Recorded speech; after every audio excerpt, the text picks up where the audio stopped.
The Wayne County Commission Ways and Means Budget Hearing will now reconvene. Madam Clerk, will you please call the roll? Commissioner Scott. Commissioner Baker McCormick. Here. Commissioner Marecki. Here. Commissioner Clementi. Present. Commissioner Anderson. Here. Vice Chair Bayjun. Chair Kinlock. We Present. have a quorum present. Thank you. Next item on the agenda. Item D1, presentation by the Third Judicial Circuit Court of Michigan, Circuit of Michigan.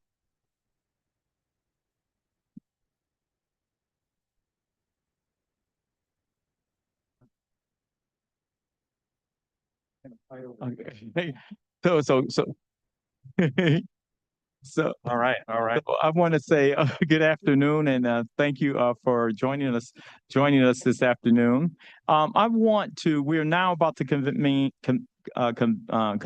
and receive the presentation from the Third Judicial Circuit of Michigan. But I want to start off by saying that the court's budgetary process for this fiscal year, as in the past, is unique in that the budget proposed by the CEO for the court is based on the funding agreement between the county and the court. Let that be so noted in the record, as well as for the interest of the public and those individuals who are joining us today. And good afternoon. You can begin your presentation. Great. Thank you, Commissioner. I would just like to thank the Commission for allowing us to be here today to present. Chief Judge Frazar sends her regards. She may actually show up. She's been here all the other years since I've been right. here. I know. And she certainly plans to attend potentially. She said she's going to text me to see if we're still on under fire. And if so, she plans to definitely relieve us, but she had another commitment, and so unfortunately she couldn't be here. You also want to introduce the entire team. Thank you. So Frank Hardister, Circuit Court Administrator for the Third Circuit Court. I'm joined today by our newest CFO. What has it been? 2 months, if that? It'll be 2 months next week. That's right. So Felix Owaku. So welcome him to our court. Also to my left here is Violet Leonard, our consultant, who's one of those CFOs that never leaves the court. She's been with the court for quite some time, so we thank her for her assistance. And then also in the gallery, we have Mia Grillier, our deputy CFO. She handles our budget, finance, and collections aspect. Known her for years. And then also Kevin Martin, our deputy CFO, handling grants and FOC matters. Yeah. So they're in the audience as well. Thank you. So thank you. And as you pointed out, we're in the last year of our 3-year agreement, our funding agreement that we have with the county. So we are a little unique compared to your other departments that you obviously have before you. But as part of our hearing today, we'd like to cover a few key areas, namely our recent fiscal year accomplishments, an update from our juvenile division, the state of our facilities, courthouse security, the court's current staffing picture, as well as our most pressing technology and capital needs. So with that being said, I'm going to jump right into the accomplishments and recognitions. So significant compensation changes. So we would like to thank the executive office as well as this commission for helping us make improvements as it relates to compensation. We are now a more attractive place to work, thanks to the support of obviously this board as well as the county executive office. We've made improvements as it relates to safety and security. We've prioritized the safety and security of our court, as well as the visitors that come to our courthouse. As far as cost reduction and technology advancement, we've implemented cost-effective measures and increased the use of technology to enhance efficiency and accessibility for our courts. This includes court recording systems. When I started with the court back in 2023, we had 5 different methodologies to record our proceedings. We're now down to 2, and ultimately our goal is to get that down to 1. So by using technology, in a more efficient manner, we were able to obviously save money and resources as it relates to that. We've also added assisted listening devices to make our courts more accessible to those users that have hearing impairments. We have annotation as well as evidence presentation features that many of our courtrooms and litigants and parties that participate in proceedings appreciate. And as it relates to security, we've added new panic button systems in our Lincoln Hall of Justice, Penobscot, as well as KMAC locations. You may remember from past presentations by our chief, we are a big believer in getting back to work and get in person. while also offering remote experiences for those litigants that need to have remote proceedings. The court continued to highlight, obviously, the critical nature of in-person proceedings. And as we move forward, I think we're going to see the definition of a courtroom change a little bit. You're going to have court proceedings that are obviously more traditional and in person, and then other types of proceedings that are more remote in nature, just kind of as a default. And that's what we're starting to see in light of what we've learned with COVID. So juvenile justice reform and diversion. Wayne County Juvenile Court is recognized, as you all know, as the leader in juvenile justice reform, both across the Michigan as well as nationally. The State Court Administrative Office is actively using our court as a model to guide and inspire other counties throughout the state. We have successfully diverted more than 200 cases away from the traditional court processing, helping youth avoid unnecessary system involvement and receive services that support their growth and accountability. We're in the final planning stages of launching what's called a consent docket, and that's going to be developed in collaboration with our prosecutor's office, our county clerks, as well as other stakeholders to help further modernize and streamline court processes in ways that prioritize youth, families, and justice. So specialty courts with statewide and national impact. We operate 3 locally and nationally respected juvenile specialty courts. We have the Juvenile Drug Court, which is called STAND. We have the Juvenile Mental Health Court, and we also have Baby Court. We're actually going to have our first mental health court graduation coming up here in the very near future, so we'll be sure to send out an invitation for those that are interested. Thank you. And we're going to have the former DPD chief and now the head of our BWIN, thank you, as our keynote speaker at that proceeding. So we'll send you the invite to that. So challenges. As you all know, we've been working on facility issues for quite some time in this county. The court is still spread out amongst 4 different facilities. This is certainly a challenge in many areas, especially considering that we have 3 to 4 times more cases than any other county in the state of Michigan for all of our divisions, whether it's civil, criminal, or family divisions. The biggest challenge we have with our 4 locations is that it makes it difficult to achieve our goal of having one court with one family. So especially with juvenile and family matters, when we have our juvenile division that's out off of I-75 there, and then of course our front of the court and domestic area right downtown here, it just makes it difficult to ensure a one family, one court type of system. But we are taking steps to improve that even as we speak. That said, we have difficulties with some of our facilities. And as you know, Lincoln Hall of Justice, like the now closed Frank Murphy Hall of Justice, is definitely an aging facility with a variety of structural issues, including water damage, outdated elevators, and poor roof conditions. As far as security, we continue to have a deputy shortage. The chief judge issued an order indicating the sheriff's office needed to add 4 deputies per month to satisfy vacancies within court security. I'm going to interrupt you on that one there. Is that a recent order? Recent order because I think we exercised the security contract in which we all were concerned about, and including the courts. So what I'm going to ask you what's the status of that, in as much as that the judge has issued an order, and we, as far as I know, the commission wasn't informed of that. Yeah, and I apologize if this commission was not informed, but where we're at, Commissioner, is the fact that, and I know it's within our prerogative because y'all always reminded us, but still. Yeah, the desire, Commissioner, is that we're back to having deputies in our courtrooms. And okay, no problem. And I apologize. So, and the goal, as you may recall, is that the contract that we have with Allied Security is really, it expires in March of 2026. Correct. So we're approaching that deadline.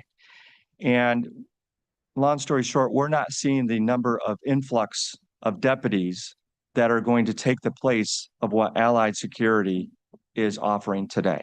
And that's what the intent was. Correct. Yeah, correct.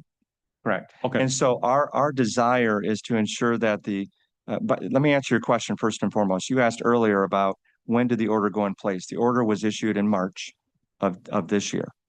And what it basically indicates is that we want increased collaboration with the county sheriff's office, and we would like to see a minimum of 4 additional deputies added per month. Now, since that order, we have seen an increase in deputies. And I thought I had it here in my notes. Thank you, thank you.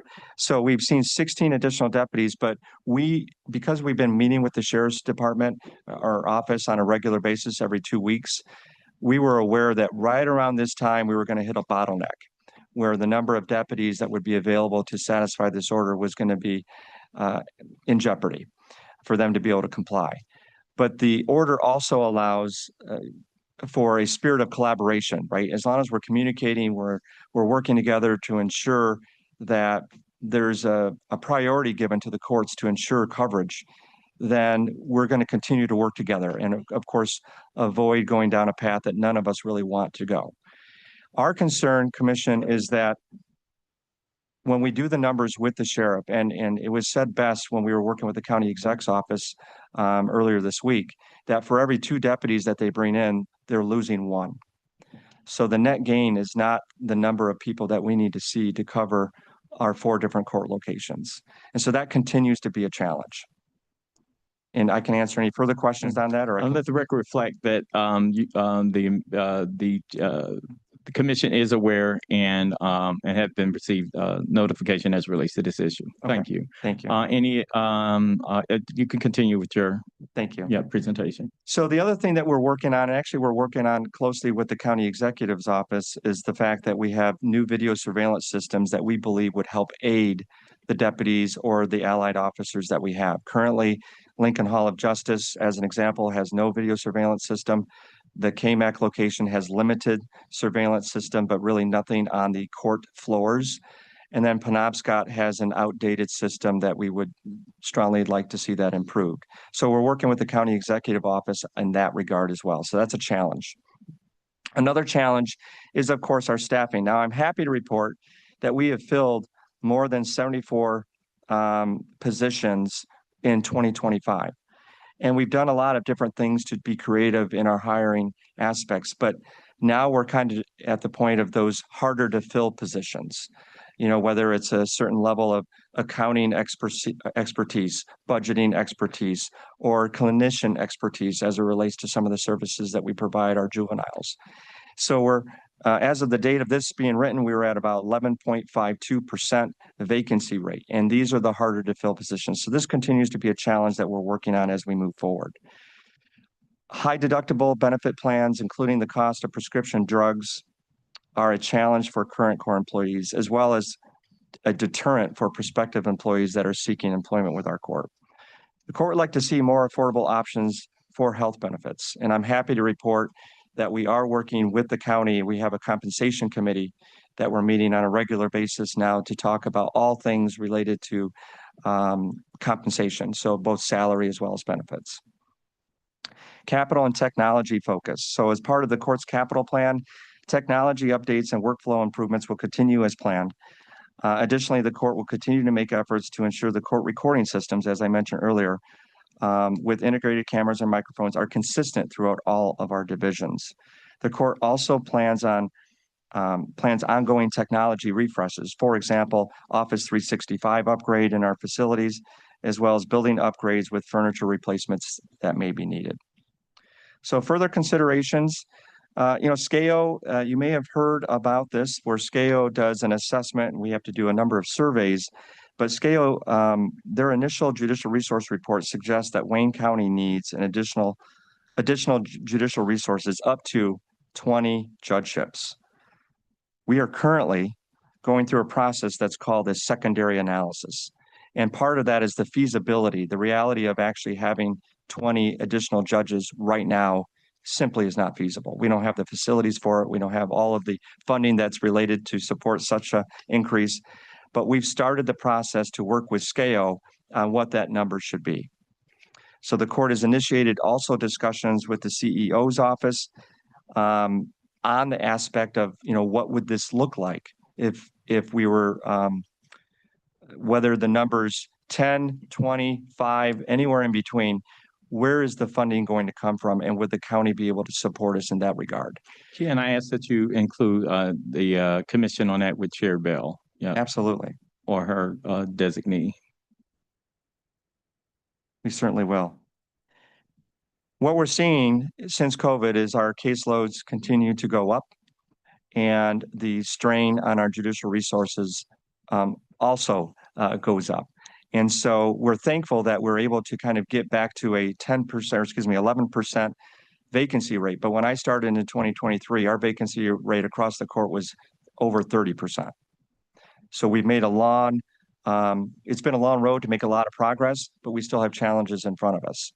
That said, what SCAO is saying to us during their initial review is that additional judgeships are going to be needed for our court.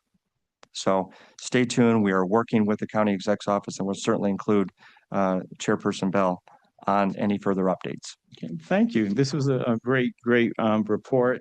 And as always, appreciate you. You are here, doing a budget hearing, but you always are here throughout the year. So I appreciate this partnership, and definitely send my regards to the Chief Judge. And any questions, Commissioner Marecki? Thank you, Mr. Chair. So SCAO would make that determination. There wouldn't have to be any kind of election type things. I mean, they just can determine how many positions. So it's a pretty intense process. It actually started almost a year and a half ago, where they conduct surveys. It's called a weighted case study, where they look at the number of cases that our court receives. They ultimately compile the data, look at our new caseloads, and really the numbers is what they're looking at. Then they come up with what they call an initial report. So we've been provided that initial report, and without, just to be very transparent, the number was above 20 as far as the number of judges that would be needed to cover the caseloads that we have in this county. So then they ask us, but by the way, we're not unique. They ask the same request of all counties that they're working with throughout the state of Michigan to do a secondary analysis. And part of that analysis is obviously the finances that are connected to it, the feasibility, whether or not you have facilities and the infrastructure to support such a change. And so we internally have completed that from the court's perspective, and we've then resubmitted our information to the state. And we just had an update yesterday, for example, from Judge Coleman, who's the newest regional administrator for SCAO, to compile his report and then ultimately submitted it to the state court administrator, Tom Boyd, for final review. So then the next step is really to work locally with our funding unit to talk about what is that number, because you heard me mention 20 plus. Our number was something lower than that, but yet something that we felt was feasible given our current environment as far as facilities are concerned. But the secondary part of this, and the big important piece, is the fact that we recognize that adding a judgeship is probably the easiest thing to do, but the staffing and the financial support that goes along with that is more the harder thing to do. And so that's why we've engaged with our discussions with the county, but certainly it has to be an effort that the county supports, which then goes back to the legislature, where they then will go through a legislative process to add a judgeship to our county. Okay, got it. So, oh, go ahead. Here, I got you. Ultimately, to answer your question, it does need to go through that election cycle. The legislative process. So this is a collaboration. They wouldn't mandate that 20 new judges came in. Correct. So I guess the timing of this, because I know I believe that the discussion about a civil campus has started. So this would probably be a good time to put it together. Absolutely, Commissioner. It's a critical time. And, I know a lot of times and I've been engaged in those discussions, and I've been in those meetings with Judge Kaufman and James Heath and others. And it's a collaborative effort. And certainly not only am I there, but so is my counterpart in probate court represented in those conversations. And I think what we have to do as we plan for a new facility, we have to plan for obviously some growth. We have to see where the number lies. But then the other thing we need to do is redefine courtrooms. Because when you think of that number of judges, not all of those judges may have in-person hearings, as an example. You may have judges that are designated to handle just remote proceedings. And then as long as you have spaces that if they had to have an in-person hearing, they can have those types of resources. So you have to rethink what it looks like for a new modern courthouse, and we're prepared to have those discussions. Okay, well, I guess the timing's pretty good. The expense sounds a little overwhelming, but Yeah. And even, you can't even get the deputies Okay. for the courtroom. So Exactly. wait, oh. Oh, no, continue. No, Oh, not you. My mic was on. And what is baby court? Sure, sure. So baby court is a specialized docket that one of our attorney referees slash deputy general counsel handles within the juvenile division.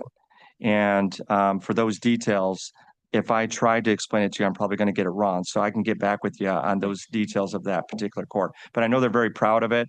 And it's an effort to really address a very specific group of individuals that the juvenile court handles. So I'll send you those details. Okay, So that'd there, great. so Yeah, I yeah. just found the DWIN, we had our program compliance meeting and they gave an overview. And so it handles cases from ages 0 to 3. And it'd be good for them to probably come over and talk about it. Sure. That'd be good. can Yeah, absolutely do that. absolutely. Yep. Yeah. So also a few years ago, they reduced the number of judges, a few years ago. I remember that because a lot of folks that were concerned by that. And how many judges were there again? And how long ago was that? Yeah. Is there Commissioner Kinlock, I apologize. I can't remember the exact year, Mhm. but it was probably about 5 to 6 years ago Yes. that they did that. And I want to say it was somewhere under 5. 2 to 3 kind of comes to mind, but somewhere under 5 that they reduced the judgeships Mhm. in Wayne County. Yeah, and the review of what they call the weighted case study, that review is done every 6 years. So it's a process that's handled at scale, and you can see it ebbs and flows based upon what's happening in your respective jurisdiction. And we've seen a lot of change, certainly here in Wayne County over the years, where I can see that there was a lot of uproar back then for those cases, or for, excuse me, for Yeah, the I number of remember judges to be reduction. reduced. Yeah. But the reality too is they've changed the equation a little bit too on how they calculate the number of resources needed to process the amount of cases that are out there. Okay, thank you. I will now call on Commissioner Baker McCormick, and I think Commissioner Peterson Mayberry be next. Thank you, Mr. Chair. So how many total judges do we have now? Sure, Again, absolutely. just to clarify. We have 57 circuit court judges, Yeah, okay. and we have 2 judges from probate court that are designated as circuit court judges. So we have a total of 59 circuit judges. Okay. And so the study, it looks at how many cases per judge. Mhm. Do we know what that looks like now? I mean, just the average. I'm just wondering. Yeah, Because if we're looking at 20, I mean. how yeah. So many- Commissioner, thank you for the Mhm. question. I do have those details, and and as long as Scale advises that I can share the report, I'm happy to provide that level of detail. Okay, Their report goes into each case type and basically identifies, based upon the formula that they've created, the amount of time and energy that a particular person can spend on a particular case type. And so one judge may, for example, just to give you an example, be assigned 20 juvenile cases. Well, the amount of time and effort that it takes to process 20 juvenile cases is different than the time and energy that it takes to process civil cases, as an example. So that level of detail is something I can share with the commission, assuming I can get it released from Scale. okay. And scale, is there an acronym? Is that an I'm acronym? sorry. Yeah, thank you. It's the State Court Administrative Office. Okay, And thank so you. they're part of the Supreme Court operation. And that's what I was going to clarify. It is a part of the Supreme Court of Michigan. So Yep. they are heavily involved in this. So Absolutely. just wanted to Yes. clarify that. Yeah, they provide oversight to all trial courts. Okay. And so when we talk about staffing, does this include the attorneys for the juvenile So court? Because we've been going back and forth about that lately and about their pay increase. Do we have any information on that or where we are in that? thank you, Wait. Commissioner. Yes, Okay. so I can provide a few updates. Just a couple of things I'd like to clarify. First and foremost, while we love and appreciate our juvenile attorneys, whether it's the private bar or the pods, which is a different group of attorneys that we have a contract with, neither entity are employees of the court. So just to be clear, I just want to Okay. clarify And that. I'm glad you clarified Yes. that. So- So, and And if you want, can you break down which is which? You said a pod Yeah. and then, Yeah. Okay. So we currently have 5 pods that agree to accept cases from the court at a flat rate. So they have a contract with the court, using the same pot of money that the county controls, mind you. But they have the contract with the court to accept cases, and these are attorneys that are covering matters for the youth, for the children. Okay. Okay, the private attorneys, which we've heard from in recent commission meetings, They're part of they're the part of the pot. private, they're part of the private group Oh, private group. that handle the coverage for parents of the case, if you will. I think they're called house counsel in some regards, but let's just say they're private attorneys that do an excellent job. And they're also part of this network of attorneys that cover juvenile cases. So as far as an update, we did have an opportunity to meet with the attorneys. I believe they're online as we speak.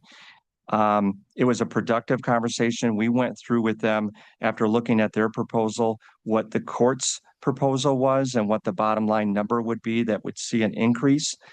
And where we stand with this right now is that we continue to work with the county executive office on this topic. And I just remind the commission that this is a budget that's under the control of the county executive office. And so, and there's a lot of aspects to that, but we shared this commission's concern and desire to have some movement on this. And the long story short here is that we continue to work with the county executive office. Okay, and I know in our last conversation with the CEO's office is that they were working on it, and possibly we might have some decisions by March, I believe. That was kind of the sentiment in our last conversation.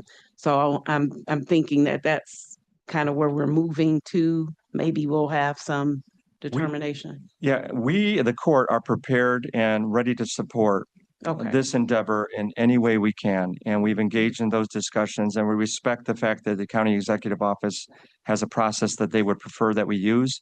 That being said, the issues that were portrayed by the private attorneys, Attorney Schreeman and others, are concerns of the court as well. We need to make sure that we have that we're attracting attorneys to take this type of case type, and that we retain those that are handling the work. So we remain firm in our commitment that changes need to happen. Okay. Thank you. Mhm. Thank you, Mr. Chair. Thank you, Commissioner Peterson Mayberry, and then Commissioner Anderson. Thank you, Mr. Chair, through the chair. When I look at the budget summary, can you talk to me about rentals? What comes under rentals? That amount is pretty substantial. And then also travel as it relates to, is this for our attorneys traveling in and out of state perhaps, or is this gas reimbursement? What constitutes the categories of travel and rentals on line J and L of the budget summary? You got that, Felix? There. Yeah. First of all, line J It's on this. on that. Mhm. Under the full budget summary of all funds. But no, right. So first of all, on travel, line J, those are related, I get it. So those are related to parkings and mileage, Parking and mileage. and conference attendances And this would be for for line J. employees. No, For this would employees. not include the attorneys. Okay. That have come to the commission because they aren't our employees. Yeah, Okay, just like Frank already stated, so parking and mileage, right? okay, for employees. And then, For rentals, those are related to the rent at I always struggle Penobscot. to Penobscot. the- I always struggle to oh, pronounce this is that. actually like The rent rent. lease. Yes. Okay, And lease. not equipment or anything that we're renting, No. okay, because my next question was going to be, it might be more advantageous for us to purchase if Right. that was the case. Right, So this is rental of the rental of facility. the facility at Penobscot and Kmart. Okay. Commissioner, right now, the court is housed in 4 different Mm-hmm. buildings, two of which are county-owned, CJC, which is Criminal Justice Center, and Lincoln Hall of Justice. The other 2 buildings, which is Penobscot and KMAC, we have rental charges for. Okay. Okay. And so with those rentals, this is also something, as we're talking about a second courthouse, this is something that will be absorbed if everything's under one roof. Is that Correct. okay? And then one more question, Mr. Chair. As it relates to programs that are being added and programs that are being eliminated, what, can you just talk about those programs? Because I think under, and maybe eliminated or reduced, when I see gun case backlog, I'm assuming that's being reduced, not eliminated, and virtual backlog reduction dockets. Can you just talk to us about those, please? Sure. So a couple things. We received a grant from the SCAO entity that I mentioned a few times already that allowed us to handle what we call the backlog grant. The BBRD is what we called it. And that grant has been extended a few times to allow us to get caught up in a backlog caseload within our criminal division. And thankfully, I believe I can announce that we're certainly all caught up on the original COVID backlog. That's great. Okay. And we've been using those funds for resources like a visiting judge to basically be a full-time judge in our court, helping us move these cases along in the criminal division. It also helps us with a judicial assistant position that supports that judge and other resources that are connected to that. Separately, we also had a city grant that was for the gun violence aspect of things. And that grant will expire at the end of this year as well. And we've exhausted that grant by doing things that support and to ensure that our cases can continue to happen without delay. And we've been able to utilize those funds. So those grant funds have been expended. And then we're back to the drawing board as it relates to using our regular budget for any visiting judges or additional support. Current operations. Okay. Mhm. What about the services being added? So, yeah, what, are you on a particular? And so like the status What's that? offense diversion and the family assessment. Yes, yes. So some of those, where are we at here? I'm How looking many at pages? 4 on the question on the QA. Yes. Got it. Item number 13. Perfect. Thank you for that. Mhm. Yes. So, all right. Well, these areas are, as an example, that this board may know that there was a contract with one of the providers, family assessment services that family assessment, the court's family assessment services are now going to consume some of them. Some of the other services that it was, what was Family Assured Services. Yeah, Family that is Assured. one of the CMOs under the Child Care Fund. So that particular contract with that entity, their contract expires at the end of this month. So some of the services that they're providing are actually shifting over to the county. And I know Rachel Davis is now kind of overseeing those matters that they're consuming. And some of the things we've agreed as a court to consume as part of our Family Assessment Services Department. So those things are like meeting with youth, providing some sort of diversion opportunity rather than getting them into the system. And then also assessing whether or not coming up with an assessment tool as part of the juvenile reforms to determine if this youth should even be in our detention center, as an example. Those are where the expansion of services have occurred. Okay.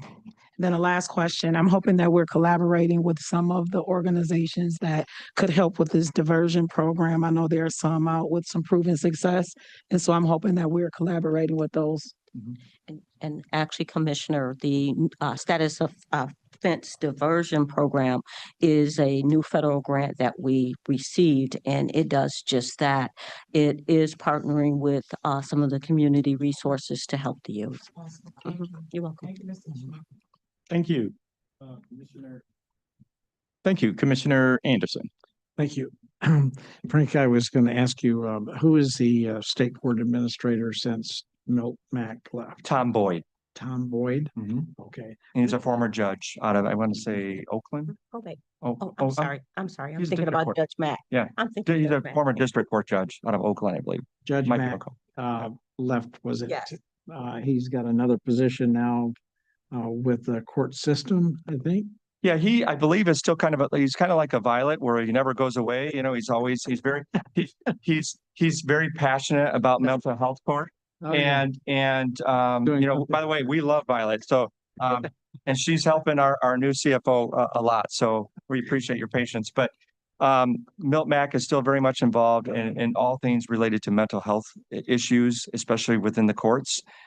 He's part of a committee that I'm on at the state level as the Judicial Council, looking at variety of things that we're doing in the state to ensure that we're touching all aspects of cases that are before us. So, Good. I'm just glad to hear he's still involved in Yes. some way, because I've known him since he was a city councilman in Wayne. yes, absolutely. Yeah, County Commissioner. Yes, Commissioner, Peterson Mayberry. I'm sorry, just one last one, and I don't know if I overlooked, any programs associated with mental health. So let me think here about this. Do we have, We have mental health. Yeah, excuse me, you're- I'm sorry. here, I got you. We have a mental health court in both our adult and criminal divisions. I'm sorry, adult and juvenile divisions. juvenile, okay. Yes. Yeah. Yeah, in fact, we're going to have we're going to have a mental health graduation here. Yeah, I remember the So- graduation. but I- So, yeah, absolutely. So both in the adult arena as well as on the juvenile side, we have those programs available to us. So it's a continuous, issue that all communities, and I've worked at 4 other courts besides where I'm at today. It's an issue across our state. So adequate resources in that space, that we don't see funding gaps in that space. You know, knock on wood, yes, we're okay. But, the political environment right now, as Yeah. far as grants and availability of those grants are always in question. Mhm. Thankfully, to date, we've been okay. Okay, And Commissioner, this fiscal year, coming up fiscal year 26, we were actually able to add some of the services into the child care fund for the juvenile mental health court. So we will have an ability to expand a little bit. thank you. That's one of the things I enjoy about our finance friends. They can be creative and while following the rules. So. Yes, I yeah, appreciate yeah. that. Thank We don't want mental health to fall by the wayside, despite the climate. If it's a line item that we need to make sure we prioritize, then I think we should do that. Thank you. Thank you, Mr. Chair. Thank you. Commissioner Dobb. Thank you, Mr. Chair. I'm sorry if someone already asked this question. I was in another meeting, so, in our fiscal packet, there is a question about the, it's question number 22, if you have this. The CEO is recommending an increase of 4.8 million in personnel. And the response is no increase in personnel is anticipated. But the budget, then there's fiscal notes, says the budget detail. Terrence. There is, so I just want to clear that up. Well, just for clarification, it's question 22 on the M&B questions of the packet, so it's towards the back. It's not our. Okay. If he needs it, it's this one. Oh, it's this That one. one. It's that one. Yeah, it's at the top highlighted.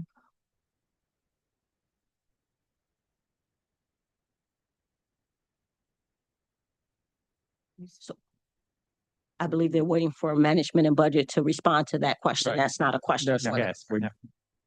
So waiting for management and budget. So there's no one. No, I said, yes, there, yeah, he's there. Nice. Wait. Okay, and state your name for the record. Oh, one more time. There you go. It's just a touch. Yeah. Phil Whitfield, Management and Budget. For this question, I will actually need to go back and review this with the budget analyst to see what happened with that. Okay, if we can just make sure. I'll need that that's answer back cleared to you up. today. All right, great, thank you. Thank you. Thank you. Any additional questions? Can you get that answer as soon as possible and share it with the clerk who will distribute it to everyone? Okay, Commissioner Clemente. Thank you, Mr. Chair. So there was Zoom courtrooms mentioned that you worked on them this year and you're working on like how many of those do you have and how do they operate? Great And question. why do they operate? Yeah, so I was actually part of a committee at the state level reviewing the video recording standards set forth by the State Court Administrative Office. So they provide standards. And the standard has always been a certain kind of what I will call dated list of standards. And when I mean dated, it was pre-Zoom, pre-other type of video conferencing solutions. And what we discovered with COVID is that Zoom, not only does it allow video conferencing like we're doing today, but it has a lot of other features such as recording, such as creating a Zoom room where you have multiple microphones that can all be part of that recording. And so what it does, it evens the playing field for other opportunities or other systems to be used, and by the way, at a much cheaper cost than some of the alternatives that the court has traditionally used. So, you know, it was actually in a meeting room like this that we were sitting and having a discussion about adding some Zoom technology. And we said, well, why can't we do the same thing in a courtroom? Rather than spending $120,000 for a more traditional system, we could do the same thing for $10,000 to $20,000, depending on the layout of the room. And guess what? That's what we did. So we've taken steps. So and I don't have the numbers right here in front of me, Commissioner, but there are 20 plus courtrooms and hearing rooms that we have at Lincoln Hall of Justice, had a variety of systems out there. They've all been replaced. This is an example where we're able to use the city grant funds to purchase technology and get them in those rooms. We're now in the process, and you know, finance is very closely watching Frank's spending, but we're exhausting those funds, and we're doing the same thing at KMAC, where we're replacing the older traditional systems with a Zoom system, and it meets the standards that we're looking for from the state level. So would that be like equipment in your budget, where that comes out of? And Correct. then how about the security of that Zoom? Who monitors that? 'Cause Yeah. we've had some Right. very interesting things happen. on Yeah, Zoom. we've been banned from YouTube. I mean, if that's what you're asking. So Okay. there are things that we can do that it's all part of triaging who comes into your respective Zoom sessions. But with all due respect, it's the same as if someone came into this room today. You know, it's the same level of maintaining decorum, whether it's online or in person. And we've got steps in place that try to prevent those things from happening. But certainly it's always going to be an option, and we're prepared to navigate as it happens. I mean, I think it's important to be able to meet everybody where they're at, and there's a lot of things we need to think about, but there's also the security factor Right. and, you know, things like that. So And I would add, Commissioner, that when I say Zoom in our courtrooms, that doesn't mean that those proceedings are all remote. That's just the platform we're using to capture the proceeding. So even though we may be on Zoom in a courtroom or a hearing room, they may all be in person just like this, but we're using Zoom to record it. Yeah. Okay, thank you. Yes, thank you, Commissioner Marecki. Just one quick question with that. Are the judges all coming in now? Great question. My response to that is that our chief judge has made it clear that the expectation is that we have 4 days in person with 1 day remote as an option. Okay. That doesn't mean that proceedings, so the judge may certainly be within the office, but are conducting proceedings remotely. In other words, the parties are appearing remotely. But the expectation of the chief judge is that the judges are coming in person at least 4 days a week with 1 day remote. Now, whether or not that's happening, it's a continued conversation. Okay, I was gonna say, does she have any There's push? These are all elected judges. These are all elected officials, and the chief does her best to lead. Yeah, and last year when we were having budget hearings, and I can't remember, I'm not gonna name which group it was because I might be wrong, but I'm pretty sure I'm right. We're thrilled that they didn't have to come in at that point. And my then question was, if we are gonna talk about a civil campus down the road, that needs to be really looked into, because maybe we don't need a big footprint Right. that you expect that you would need. So that's been and I've talked to Judge Frizard on the side with this too, but I think that's really a concern because it sounds great. Yeah. It's great for whoever likes to be at home and if they're in their pajamas and no one can see it from here down. Sure. That would not be pretty. But that's a consideration when all these talks about the. Yep. Commissioner, I agree 100% with you, and that's why, telling a elected judge that they're not going to have a courtroom is a difficult conversation. Correct. So I think what we have to do though is change the definition of a courtroom. Yeah. And so you may have, double jury trial courtrooms like we have at CJC, or you might have a single jury trial courtroom, or you might have a courtroom that doesn't have a jury box in it, or you might have courtrooms that are just remote courtrooms, much smaller, could be an office, that type of thing. Okay. So those types of considerations are definitely already part of the conversations we're having, but we also want to keep in mind that we want to be flexible. And so while we might be mindful of the square footage, which is ultimately the cost factor, we want to be able to have growth without moving in day one and having a problem with, for example, CJC, we had to add a couple of jury boxes immediately. So. Well, and the thing is too, I mean, it's complex, is that judges aren't necessarily elected for their whole life. So you might have the next judge come in that wants to come in every day. So Right. that is something that you have And to I look at consider. it a little differently, Commissioner. I look at it more as a type of docket. You know, certain case types might be a remote type of docket, whereas others are not. And so if you're a judge, and by the way, the chief judge does have the authority to assign judges to dockets. And that's where you have a little bit more control on where people sit. Okay, Mhm. sounds good. Thank you. Sure. Thank you, Mr. Chair. Thank you. Any additional questions? Any additional questions? Well, I want to thank you all for appearing before us today, and we'll be looking forward to hearing some updates on a number of the things that you presented to us this afternoon. Thank you for the opportunity. Thank you. All right, thank you. Thank you. Next item, Madam Clerk, a motion is in order to pass the budget for today. It's been moved and supported. All those in favor, signify by saying aye. Aye. Those opposed? Item stands approved. Next item, Madam Clerk. Item E, new business, there is none listed. Moving to item F, such as other matters as may be properly submitted before the committee. I know of none. Next item. Item G, public comments. We have Mark Freeman on the line. Okay, Mr. Freeman, you have 2 minutes to bring comments to the committee. Mr. Sherman, you're on mute. Can you please unmute yourself? If you can hear me?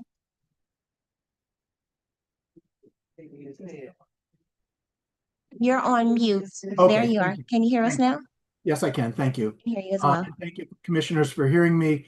My name is Mark Schreeman. I'm an attorney. I am the president of the Juvenile Trial Lawyers Association. Preliminarily, I want to say that I'm in full support of the Zoom initiative and the Super Zoom, which allows our clients to participate in court when they wouldn't otherwise be able to. Especially, those that are financially disadvantaged and need to go to work. It really has helped us tremendously. All adjudications, all trials in the juvenile division continue to be in person, which I think is important, but review hearings and pretrials and other preliminary matters are heard by Zoom, and it's a great savings for our clients. But I did want to specifically talk about the attorney fee issue, and I'm very disheartened to hear that it's kind of getting kicked down the road to March of 2026. Mr. Hardister did meet with us and put together a comprehensive plan that we agree with to increase the compensation. Please remember that we've not had a raise since 1990. And we began a process with the then presiding judge in 2023 to create a more equitable pay plan that has been submitted to administration more than a year ago. And now we're hearing that we're going to be put off down the road 6 months. And I don't understand why we cannot address this as a special assessment now and make it effective October 1st of 2025. We have many, many lawyers that are going to be extremely unhappy with this new development when we all thought that this was pending. And I would just ask you to take that into consideration moving forward. Thank you. Thank you. Madam Clerk, are there any other individuals asking to be recognized? And I would like to offer the opportunity for anyone who is joining us by Zoom or by telephone to raise your hand or to identify yourself to be recognized to bring comment to this committee. There are no additional hands. Oh, wait, there's one hand. One moment. Attorney Rita White. Attorney White, you have 2 minutes. You're on mute. Yes, good afternoon, everyone. I'm Rita White, the Vice President of the Juvenile Trial Lawyers Association, and I echo the sentiments of Attorney Freeman. We were really on a track to move forward with really addressing the issue of compensation for juvenile private bar attorneys. But it is a little surprising that we had a meeting last week and we were more on track to look towards an increase so we can maintain attorneys, retain attorneys, and be able to bring in more attorneys. I think the more that we wait and push this process out, it's not going to be really healthy for our community. We need representation. We need effective representation, and people need to work to work to live to work. And the more we continue to push this out, we're going to have more attorneys drop off and not any be added. So I would ask that that be definitely taken into consideration to work on this matter, as we did have a special amendment that we addressed at the previous meeting. And it looks like that has just gone in the wherewithal. So I'm just asking this issue be maintained and addressed and pushed and focused on, addressed heavily. Thank you. Thank you. Thank you, Attorney White. Madam Clerk, any other individuals asking to be recognized? There are no additional hands and no emails were received. Thank you. Is there anyone present who would like to address the committee? Anyone present? Public comment is closed. Next item, Madam Clerk. Item H, adjournment. A motion is in order.